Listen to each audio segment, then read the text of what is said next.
Stepstone presenting Vira, truly independent AI homes, 0% no other charges. போரூருக்கே இது புதுசு at Kattupakkam Porur. திரைப்பட நடிகர் ஸ்ரீகாந்த் அவர்கள் சமீபத்தில் கொகைன் பயன்படுத்திய வழக்கில் கைது செய்யப்பட்டார். இதில் பல ஸ்ரீகாந்த் இருக்காங்க, பல கிருஷ்ணாக்கள் இருக்காங்க. இந்த கொகைன் 1 கிராம் 12,000 ரூபா, தங்கத்தை விட விலை மதிப்பு உள்ளது. பல தீவிரவாத இயக்கங்கள் இதுதான் வியாபாரம் பண்ணுவோம், இதுதான் கப்பலில் கிடக்கும். இதை கொடுத்துட்டு அதே கப்பலில் ஆயுத கப்பலாக மாற்றி இது இந்த கொகைன் இல்லாத பார்ட்டியே கிடையாது. எத்தனை வருஷமா? எம்ஜிஆர் சிவாஜிக்கு பிறகு ரஜினியெல்லாம் எம்ஜிஆர் பட்ட பாடு தெரியுமா? என்ன பாடுபட்டார்? தூக்கி ஒரு அரசியலில் இருந்த நடிகை முழுக்க அடிச்சுட்டு காலெல்லாம் பின்னி நடக்க முடியாம இன்னொரு நடிகர் அவரு கைத்தாங்களா தள்ளிட்டு போறாரு. கண்ணால பார்த்தோம். ஒரு படம் ஹிட் ஆயிடுச்சுன்னா 10 பவுன்சர், ஒரு BMW காரு, அடுத்த சிஎம் நீங்க தாங்க இப்படி சொல்றதுக்கு 10 பேர். நீங்க யார்கிட்ட பேசிட்டீங்க? தள்ளி அவர் சிஎம்ங்க. கடத்தல்காரன் பூரா போதை கடத்தல் பூரா என்ன பண்ணுவான்? இதை யோசிச்சு சராசரி மக்களுக்கோ அரசுக்கோ உளவுத்துறைக்கோ தெரியாமல் பல கோடு வேட வச்சிருப்போம்.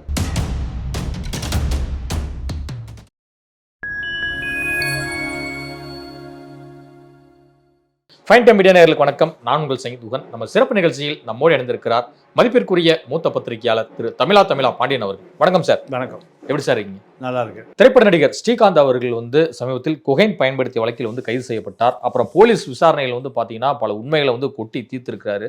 கிட்டத்தட்ட ஒப்புதல் வாக்குமூலமே கொடுத்துட்டாரு. நான் குடும்பத்துடைய கொஞ்சம் நெருக்கடியின் காரணமாகத்தான் இது மாதிரி போதை வஸ்துக்களுக்கு அடிமையானேன் அப்படிங்கிறத ஒப்புக்கொண்டார். கிட்டத்தட்ட ஒரு கிராமே 10,300 ரூபாயோ அதுக்கு மேலேயே 12,000 ரூபா அது மாதிரிலாம் வித்துருக்காங்க அப்படிங்கிற தகவலும் வருது.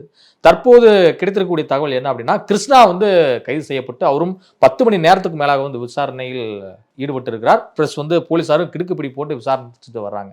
ஸோ இதனுடைய பின்னணி கிருஷ்ணா எப்படி இந்த லாக்குக்குள்ள வந்தார்? இதுல பல ஸ்ரீகாந்த் இருக்காங்க, பல கிருஷ்ணாக்கள் இருக்காங்க, பல ஸ்ரீகாந்த் பல கிருஷ்ணாக்கள் இருக்காங்க. இதையெல்லாம் இதுக்குள்ள அரசியல் பூந்துருச்சு. முழுக்க இதுக்குள்ள அரசியல் புகுந்த பிறகு இந்த அப்படியே திசை மாதிரி ஆந்திரா பக்கம் போயிடுச்சு. கிருஷ்ணா ஆந்திரா பக்கம் போயிடுச்சு. தமிழ்ல நீங்கள் இந்த கொகைன் 1 கிராம் 12,000 ரூபா, தங்கத்தை விட விலை மதிப்பு உள்ளது. 1 கிராம் 12,000 ரூபா. அப்போது இந்த ப்ரௌன் சுகர் என்ற ஹெராயின் $2 லட்சம் அமெரிக்காவில். இதுக்கு எடுத்துகிட்டு போனாங்க $2 லட்சம். ஐரோப்பா, அமெரிக்க மார்க்கெட், கனடா மார்க்கெட்டெல்லாம். அப்போ இவ்வளோ பெரிய இந்த போதை சாம்ராஜ்யம் உலகம் முழுக்க ஒரு பெரிய வளைப்பு நிலை வச்சுருக்கு. நீங்கள் இது உற்பத்தி ஆகிற இடம் எங்கேன்னு கேட்டிங்கன்னா பெசாவார், எங்கள் ஆப்கானிஸ்தான் பாகிஸ்தான் பார்டர். ஆயுத வியாபாரிகள் ஆயுதமும் இந்த போதை விற்பதற்கான சர்வதேச சந்தை அங்கே தான். ஆப்கானிஸ்தான் அதை கட்டுப்படுத்த முடியாது, பாகிஸ்தானும் கட்டுப்படுத்த முடியாது. பல தீவிரவாத இயக்கங்கள் நீங்கள் இதுதான் வியாபாரம் பண்ணுவோம், இதுதான் கப்பலில் கிடத்துவோம். இதை கொடுத்துட்டு அதே கப்பலில் ஆயுத கப்பலாக மாற்றிடுவோம். இப்போ தீவிரவாத இயக்கங்களுக்கு இல்லீகல் பிஸ்னஸ் இதுதான் கொகைன் ஹெராயின் தான். ஏன்னா பலாயிரக்கணக்கான கோடி டாலர்கள் வியாபாரம் தான். நீங்கள் பிஎல்ஓ இயக்கம் யாசர் அராபத் இருந்த காலத்தில், பாலஸ்தீன் இருந்த காலத்தில் ஆயுதம் பூராமே மாசத்துக்கு உயிரோடு இருந்தார். சீனாவினுடைய மாபெரும் தலைவர், சுப்ரீம் சோவியத் லீடர். இராணுவத்துக்கு அவர் தான் லீடர், கட்சிக்கு அவர் தான் லீடர், ஆட்சிக்கு அவர் தான் லீடர். அப்படி ஒரு லீடர்லாம் நீ உலகத்தில் உலக வரலாறு இனிமேல் பார்க்க முடியாது. மா சேதுங். அப்போது உலகத்தில் விடுதலைக்காக போராடுகிற நாடுகளில் அத்தனை பேருக்கும் ஆயுதங்கள் அந்த சிவப்பு கப்பலில் தான் வரும். நீங்கள் இப்போ பிலிப்பைன்ஸ் சுதந்திரம் அடைந்தது, வடகொரியா சுதந்திரம் அடைந்தது, செக்கோஸ்லோவேக்கியா விடுதலை அடைந்தது, கியூபா விடுதலை அடைந்தது, பல நாடுகள் கம்யூனிஸ்ட் நாடுகள் விடுதலை அடைந்தது. பெரும் முதலாளிகள் விடுதலை அடைவதற்கு மாவோவுடைய சிவப்பு கப்பல், சிவப்பு ஆயுதங்கள் தான். எங்கள் அமெரிக்கா கண்டத்தில் கொண்டு போய் யாருக்கு இறக்கி கொடுத்தாரு? ஃபிடல் காஸ்ட்ரோக்கும் ரால் காஸ்ட்ரோக்கும் சேக்குரோவுக்கும் இறக்கி கொடுத்தார் கியூபாவில். இதுதான் வரலாறு. அதற்கு பின்பு மாவோவுடைய மரணத்திற்கு பிறகு உலகத்திற்குரிய விடுதலை போராட்ட களங்கள் பூராம எப்படி மாறிடுச்சுன்னா போதை கடத்தலுக்கு மாறிடுச்சு. அப்போ இந்த மார்க்கெட் எப்பவுமே குறையாது. இப்போ நீங்கள் சொல்கிறத பார்த்தா அந்த காலகட்டங்களில் மாவோவுக்கு பிறகு விடுதலை போராட்டங்களை ஊக்குவிக்கக்கூடிய பெருந்தலைவர்கள் உருவாக போயிட்டாங்க. இல்லை இல்லை இல்லை, எல்லாமே கேபிட்டலிஸ்டாக போயிட்டான். முதலாளித்துவம். அவர்கள் கம்யூனிஸ்டாக சோசியலிஸ்டாக இருந்தார்கள். ரஷ்யாவில் ஸ்டாலின் இருந்தார், சீனாவில் மாசேதுங் இருந்தார். இவர்களுடைய மறைவுக்கு பிறகு நீங்கள் கேபிட்டலிசம் உலகம் முழுக்க ஆக்கிரமிச்சிருச்சு. அப்போ அவர்களுக்கு ஆயுதம் கிடைக்கல. ஹமாஸாக இருக்கட்டும், ஹமாஸ் எத்தனை ஆண்டு கால போராட்டம், 2ஆம் உலக யுத்தத்திலிருந்து போராட்டம் நடக்குது. 48 போராடி 1948க்கு முன்பு பாலஸ்தீனர்களிடம் நாடு இருந்தது, இஸ்ரேலர்களிடம் காசு இருந்தது. 2ஆம் உலக யுத்தம் முடிந்த பிறகு இஸ்ரேல் யூதர்களிடம் நாடு வந்து விட்டது. பாலஸ்தீனர்கள் அகதிகளாக போய்விட்டார்கள். இதுதான் பாலஸ்தீன் ஹமாஸ் வரலாறு. இப்போ உலகம் முழுக்க இன்னைக்கு பெரிய சந்தை எதுன்னு கேட்டிங்கன்னா ஆயுத சந்தைக்கு அடுத்தபடியாக இந்த போதை சந்தை தான். ஹெராயின், ப்ரௌன் சுகர், கொகைன், பச்சைப்பட்டபைன், அபின், இதெல்லாம் ரேஞ்சு கொஞ்சம் கொஞ்சமாக வரும், குறைஞ்சி வரும், கடைசியாக கஞ்சா. அப்போ இதெல்லாமே போதை. இது ஒரு பெரிய இன்டர்நேஷனல் நெட், சர்வதேச முழுக்க இருக்கக்கூடிய ஒரு மாஃபியாக்கள் பல ஆயிரம் டாலர்களில் வியாபாரம் பண்ணக்கூடிய தொழில் இது. இது ஹாலிவுட்லேயும் இருக்குது, எங்கே நியூயார்க்கில் ஹாலிவுட்லேயும் இருக்குது, பம்பாயான பாலிவுட்லேயும் இருக்குது, கோடம்பாக்கம் கோலிவுட்லேயும் இருக்குது. இது இந்த கொகைன் இல்லாத பார்ட்டியே கிடையாது. எத்தனை வருஷமா? எம்ஜிஆர் சிவாஜிக்கு பிறகு, அவங்க காலத்துக்கு பிறகு கொன்னூறுவா 2 பேரும். நீங்கள் அது எம்ஜிஆர் காலத்துலனா 87 வரைக்கும் இந்த கொகைன் பார்ட்டியெல்லாம் நடக்குன்னு எம்ஜிஆர் கேள்விப்பட்டார்னா அத்தனை பேர் புழலுக்கு போயிருப்பான். அப்போ புழல் கிடையாது, சென்ட்ரல் தான், சென்ட்ரல் ரயில்வே ஸ்டேஷன் பக்கத்தில். அத்தனை பேர் தூக்கி உள்ளே போட்டுருவார். ரஜினியெல்லாம் எம்ஜிஆர் பட்ட பாடு தெரியுமா? என்ன பாடுபட்டார்? தூக்கி உள்ள ஒரு ரிமாண்ட் பண்ண சொல்லிட்டார். யார? சுமனா தூக்கி ஜெயிலில் போட்டு வாழ்நாள் முழுக்க ஜெயிலில் இருந்தார். ட்ரக்ஸ் தான். யாரு? Drug addict. ட்ரக்கை போட்டுட்டு நீங்கள் சினிமாக்குள்ளே சலம்பல் பண்ணுறது, வாய்ப்பு கேட்டு வர பெண்களை பாலியலுக்கு பயன்படுத்தி கொள்வது, இதெல்லாம் அவருடைய கவனத்துக்கு போச்சுன்னா ஈவு இறக்கமில்லாத நடவடிக்கை. தூக்கி ரிமாண்ட் பண்ணிட்டார். நீங்கள் சுமனை தூக்கி ரிமாண்ட் பண்ண சொல்லிட்டார். தெலுங்கு பட உலகமே நடுக்குது. என்டிஆர் ஃபோனை போட்டார், அவனை நம்பி பல தயாரிப்பாளர் தெருவுக்கு வந்துடுவாங்கிறாரு. நான் பணம் தர்றேன், அவ்வளோ பேருக்கு 4 நஷ்டீடு தர்றேன். அவனை தூக்கி சென்னை சிறையில் அடைக்கப்பட்டார். யார்? சும. பாலியல் வழக்கு தான், பாலியல் பின்னாடி ட்ரக்ஸு. என்ன ஆச்சு? வாய்ப்பே இல்லை. எம்ஜிஆர்லாம் காம்ப்ரமைஸே பண்ண முடியாது. எம்ஜிஆருக்கு பின்னாடி சிவாஜி கூட இல்லை. சிவாஜி இதை கண்டிப்பார். அவர் அதற்கு பின்னாடி வந்த கமல், ரஜினி காலத்தில் திரைப்பட உலகம் சீர்கெட்டு போச்சு. இதை கருணாநிதி கண்டுகொள்ளவே இல்லை. திரைப்படத்துறையில் பார்ட்டி இல்லாத நாட்களே இல்லை. இந்த மது பார்ட்டி தான் டெய்லி. அதில் நிறைய நடிகைகளும் கலந்து கொள்வார்கள். வாய்ப்பு கேட்டு வர பெண்களும் அதிலே கலந்து கொள்வார்கள். வாய்ப்பு கேட்டு தன்னை இங்கே விட்டுட்டு போயிடுவாங்க. தன்னுடைய பெண்மை இங்கு வேட்டையாடப்படும். 5 நட்சத்திர ஹோட்டல்களில் பல நாள் ரஜினி குடிச்சிட்டு எங்கே தாஜ் ஹோட்டலில் குடிச்சிட்டு நீங்கள் ஜெயலலிதா இருக்கிற அந்த பாய்ஸ் கார்டன் வீட்டுக்கு போக முடியாது. இப்படியெல்லாம் நடந்திருக்கு, பல கூத்து நடந்திருக்கு. இப்போது அதனுடைய தொடர்ச்சி தான் ஸ்ரீகாந்த், கிருஷ்ணா 2 பேரும். இந்த பார்ட்டி மாதம் வாரம் டெய்லி ஈஸியாக நடக்குது. பிரபலமான நடிகர்கள் பூரா இதில் கலந்துக்கிறான். அத்தனை பேர் இப்போ உதயநிதிக்கு நண்பர்கள், வேற ஒன்றும் இல்லை. சட்டம் அங்கே அப்படி தடுமாறுது, காவல்துறை தடுமாறுகிறது. அத்தனை பேரும் டவுசர் பாய்ஸுக்கு வேண்டியவன். சீஃப் செக்ரட்டரிக்கு உத்தரவு போடுவதே இந்த டவுசர் பாய்ஸ் கும்பல் தான். அப்போ இதுதான் தமிழ்நாடு. தமிழ்நாட்டை பொறுத்த வரைக்கும் போதை இல்லாத பார்ட்டிகளே இல்லை. மது என்பது ஒரு ஒரு 10 மணி நேரம் தான் போதை இருக்கும். காக்டைல், பிஸ்கி, பிராண்டி, ஒயின், ரம், ஜின்னு, இந்த குவாலிட்டியெல்லாம் கலந்து ஸ்டார் ஹோட்டல் போகிற பார்மேன் இருப்பான். அந்த பார்மேன் கலந்து கலக்கி குடிக்கிறது, குடிகாரம் பேச்சு விடிஞ்சாலே போச்சு. சிவாஜி பாடுவார், பகலினில் தூக்கம் இரவினில் ஆட்டம் இதுதான் எங்கள் உலகம், ஒரு பாட்டு பாடுவார். நான் சின்ன பையன்ல அந்த படம். இப்போ இதுதான் இன்னைக்கு உலகம்.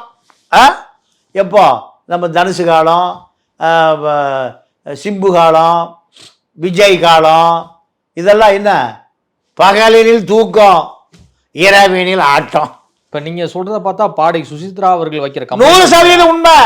ஏன் காவல்துறை அங்க போல? அந்த அம்மா கூட்டிட்டு, அம்மா நீ சொல்லுமா யார் யார் எங்கெங்க நடந்தது, போயிருக்கணுமா இல்லையா?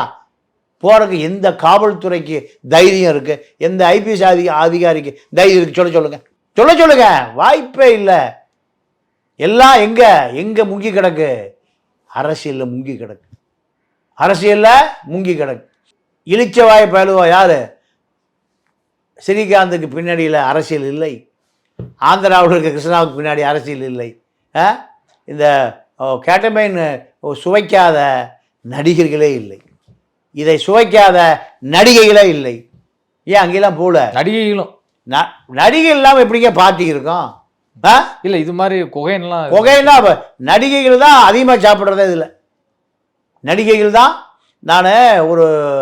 முதல்ல நான் ஒரு 20 வருஷத்துக்கு முந்தி 5 நட்சத்திர ஹோட்டல்களில் மிகப்பெரிய ஏற்றுமதியாளர்கள் ப்ரெஸ் மீட் நடத்துவான்.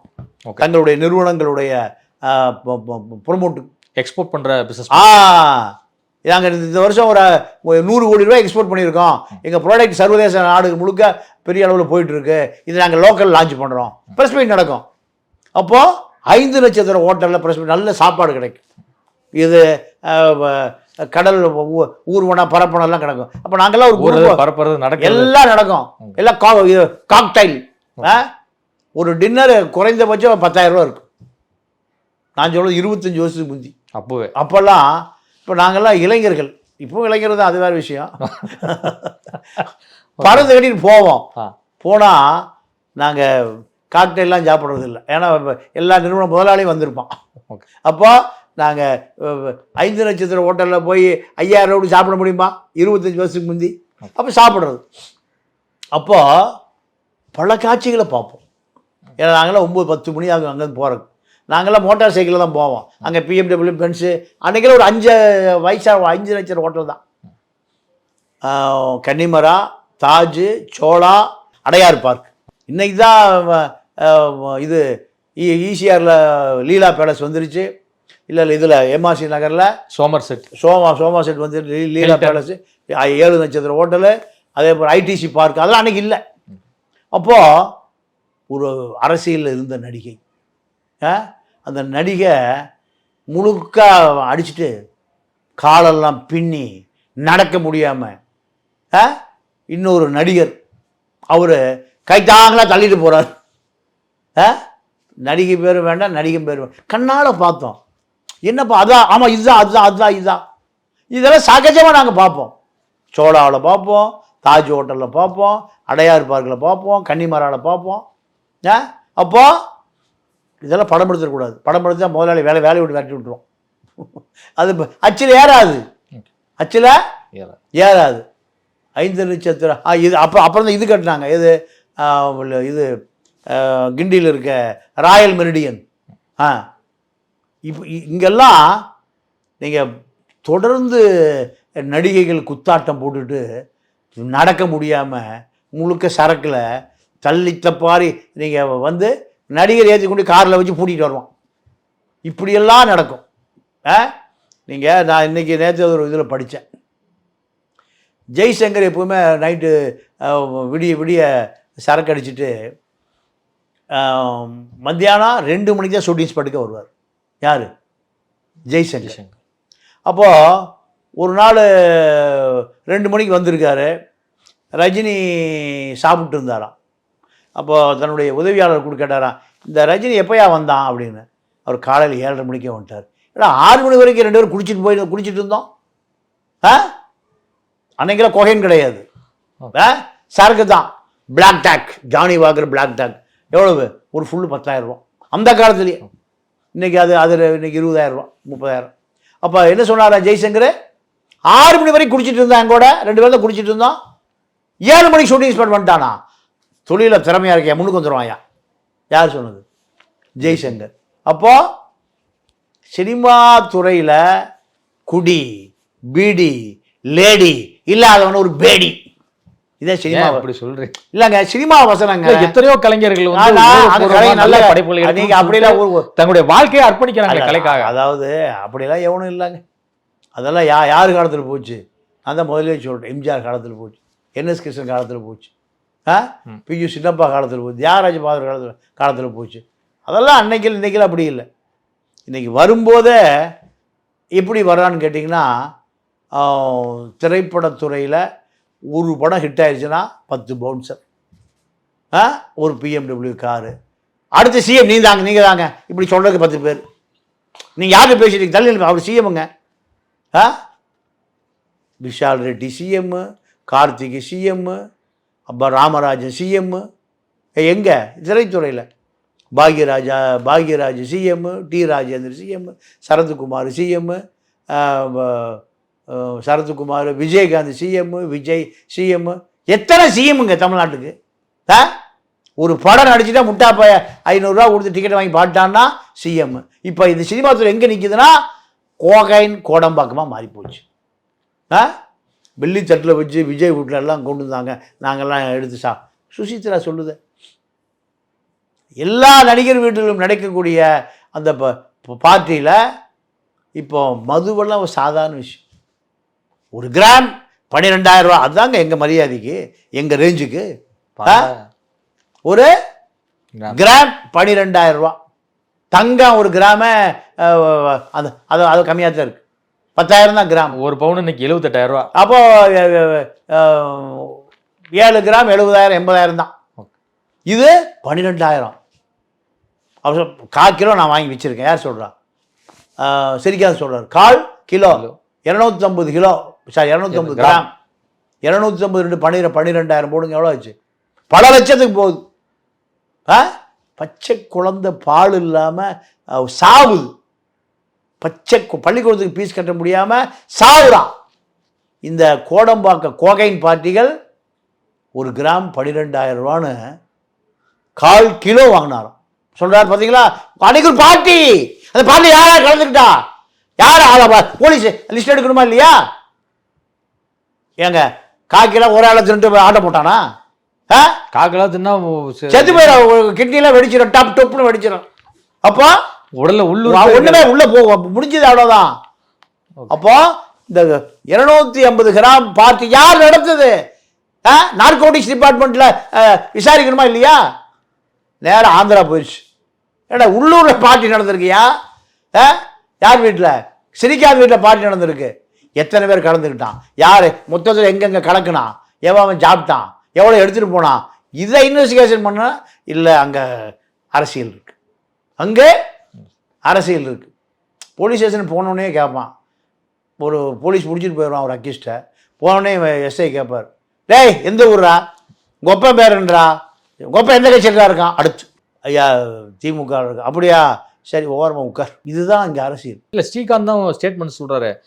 நான் வந்து பிரசாத் கொடுத்தாரு எனக்கு படத்தில் கொடுக்க வேண்டிய பாக்கி தொகை காரணமா, அவர் 2-3 முறை கொடுக்கவும் நான் வாங்கிட்டேன் அப்படிங்கிற. எல்லாம் சரி சார். இன்னொன்று சொன்னார்ல, ஒரு பார்ட்டிக்கு பயன்படுத்துன்னு சொன்னார்ல, இந்த பார்ட்டியில் யார் யார் கலந்துக்கிட்டான்னு காவல்துறை சொல்லிச்சா?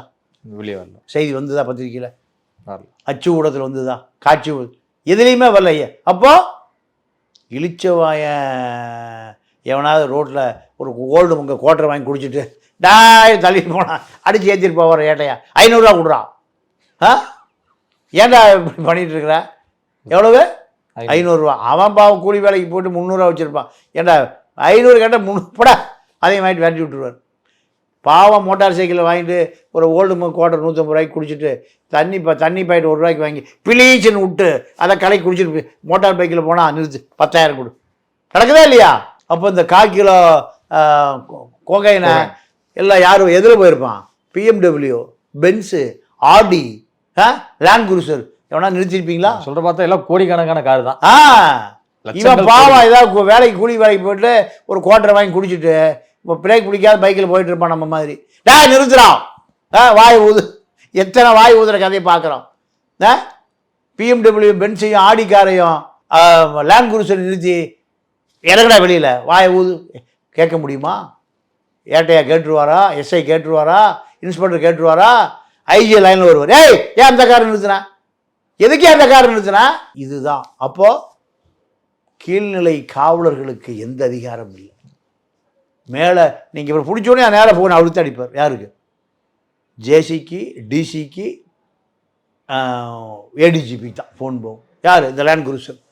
ஒரு படத்தில் நடிச்சுட்டா நேராக செண்பமூர்த்தி கூடயும், ராகுல் கூடயும், ஆகாஷ் பாஸ்கர் கூடயும், ரதீஷ் கூட, இந்த டவுசன் பாய்ஸ் யார் நம்ம நயன்தாரா புருஷ விக்னேஸ்வரன் கூடயும் அப்போ லைனில் வந்துடுவான். அப்போ ஏட்டையா பாவம் என்ன பண்ணுவார்? சார்ஜன் என்னங்க பண்ணுவார்? ஐஜிட்டு பேசுகிறியா? எந்த மாறுவாடி பையனை பிடிச்சாலும் அடுத்து அமித்ஷாட் போடுறேன்னு பேசுவோம். அமித்ஷாட் பேசுகிறியா? ஐயா நானே பாவம் ரிட்டையர் ஆக போகிறேன் ஏட்டையா, அமித்ஷா நான் என்னத்தை பேச சரி போங்க ஐயா. இதுதாங்க அரசியல். அப்போது இங்கு எல்லா சமூக விரோதிகளும், சட்ட விரோதிகளும், கோகைன் விற்கிறவனோ, பெத்தப்பட்ட பையன் விற்கிறவனோ எதில் இருக்கான்? பெரிய அரசியல் இருக்கான். பெத்தப்பட்ட பையன் டெல்லியிலேருந்து ஆஸ்திரேலியாவுக்கு கடத்திய ஜாபர் சேட்டு எந்த கட்சியில் இருந்தார்? அந்த அம்மா அதெல்லாம் உள்ளெல்லாம் போக விரும்பல. அவர் பட பூஜையில் முதலமைச்சருடைய மருமகள் எதை கட் பண்ணுறாங்க? ரிப்பன் கட் பண்ணுறாங்க. நடந்ததே இல்லையா? பத்திரிகை செய்தி. இதெல்லாம் இட்டுக்கட்டிலாம் சொல்லல, பத்திரிகை செய்தியை நான் சொல்கிறேன். அப்போ ஆஸ்திரேலியாவுக்கு கடத்தக்கூடிய ஜாபர் சாதிக்கூடிய நெட்வொர்க் எங்கே இருக்கு? முதலமைச்சர் வீட்டு மருமகள் ரிப்பன் கட் பண்ணி திரைப்படத்துக்கு கிளாப் அடிக்கிறாங்க.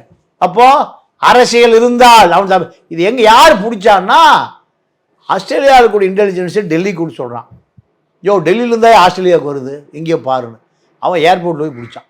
இதுதான் இந்த போதை வியாபாரத்துக்கு பின்னால் இருக்கக்கூடிய திரைப்படத்துறை. இல்லை, கொகைன் விவகாரத்தில் கைது செய்யப்பட்ட நடிகரிடம் விசாரணையில் ஈடுபடும் போது கோட் வேர்டுலாம் பயன்படுத்துறீங்களா அப்படிங்கிற கேள்வியெல்லாம் எழுது.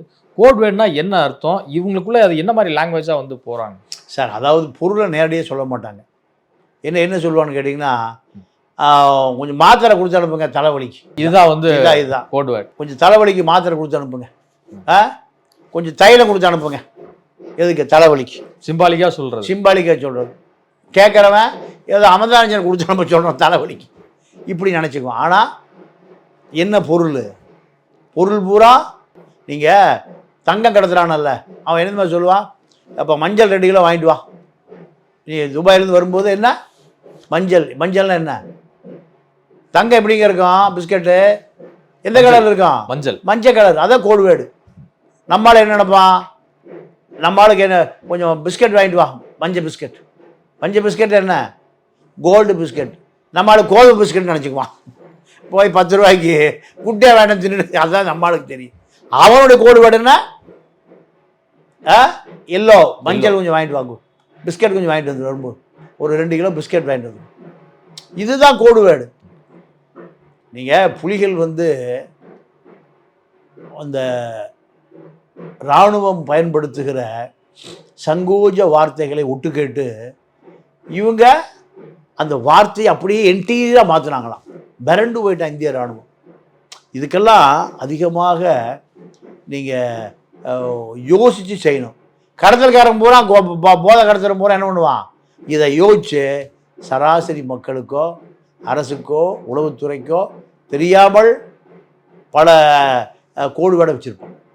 அதில் தான் இந்த தலைவலி மாத்திரை வாங்கிட்டு வா, கொஞ்சம் பிஸ்கட் வாங்கிட்டு வா, இதெல்லாம். அப்போ இது என்னென்னா பல கோடி ரூபாய் வியாபாரம். இப்போ வேறு யாரெல்லாம் சிக்க போகிறாங்கன்னு நினைக்கிறீங்க, சிக்குவாங்கன்னு நினைக்கிறீங்க? இல்லைங்க, இது அரசியல் பின்புலம் இல்லாதவர்கள் இதில் மாட்டுவான். ஒரே வார்த்தை. இது இல்லாமல் அரசியல் இருக்கிறவன் இதில் மாட்ட மாட்டான். இதுவரை உங்கள் பல்வேறு கருத்துக்களோட நன்றி. நன்றி, வணக்கம்.